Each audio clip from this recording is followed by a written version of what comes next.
রাশিয়ায় পুরুষের চেয়ে নারী বেশি, বিয়ের জন্য পুরুষ সংকট। ইউরোপ মহাদেশের বেশ কয়েকটি দেশে পুরুষের চেয়ে নারী বেশি। অবাক করার ব্যাপার হলেও ঘটনা এমন যে সেখানে বিয়ের জন্য পুরুষ খুঁজে পেতে হতাশ হতে হয়। পাত্র সংকটের কারণে এসব নারীরা বিয়ে করতে পারছেন না। নারী পুরুষের এই ভারসাম্যহীনতার প্রমাণ পাওয়া যায় একটি বিশ্ববিদ্যালয়ে। এখানে শিক্ষার্থীদের মধ্যে পুরুষের চেয়ে নারীর সংখ্যা 50% বেশি। যে দেশগুলোতে পুরুষ থেকেও নারীর সংখ্যা বেশি তাদের মধ্যে তালিকার শীর্ষে আছে রাশিয়া, তারপরেই রয়েছে Latvia, Belarus, Lithuania, Armenia, Ukraine. তাই এসব দেশে বিয়ের জন্য পুরুষের সংকট দেখা দিয়েছে। সোভিয়েত ইউনিয়ন থেকে বেরিয়ে এসে পুঁজিবাদী রাষ্ট্রে পরিণত হয়েছে প্রায় 2 শতক হতে চলল।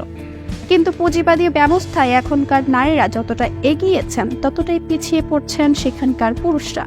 পুরুষদের চেয়ে নারীদের সেখানে গড়ায়ু 11 বছর বেশি। আর দিনে দিনে এসব দেশগুলোতে নারী পুরুষের মধ্যে এক সামাজিক ভারসাম্যহীনতা দেখা দিয়েছে। সমাজবিজ্ঞানীদের মতে এসব দেশগুলোতে মেয়েরা যে বয়সে সংসার করার জন্য তৈরি হয় সেই বয়সে দেখা যায় ছেলেরা হয় মারা যাচ্ছে নয়তো আত্মহত্যা করছে। আর এই আত্মহত্যার সংখ্যা হচ্ছে তাদের স্বাভাবিক মৃত্যুর চেয়ে 4 গুণ। নারী পুরুষের ভারসাম্যহীনতা প্রথমে বোঝা যায় 30 থেকে 40 বছর বয়সীদের মধ্যে, কারণ ওই বয়সে যে কজন মেয়ে মারা যাচ্ছে তার চেয়ে 3 গুণ বেশি মারা যাচ্ছে ছেলেরা। এর অর্থ হচ্ছে ওই বয়সীদের মধ্যে গাড়ি দুর্ঘটনা, মাদকাসক্তি, কর্মস্থলে দুর্ঘটনা ইত্যাদির ক্ষেত্রে মেয়েদের চেয়ে ছেলেদের ঝুঁকি বেশি। এসব কারণে এই দেশগুলোতে বিয়ের জন্য নারীরা পাত্র পেতে হিমশিম খেতে হচ্ছে।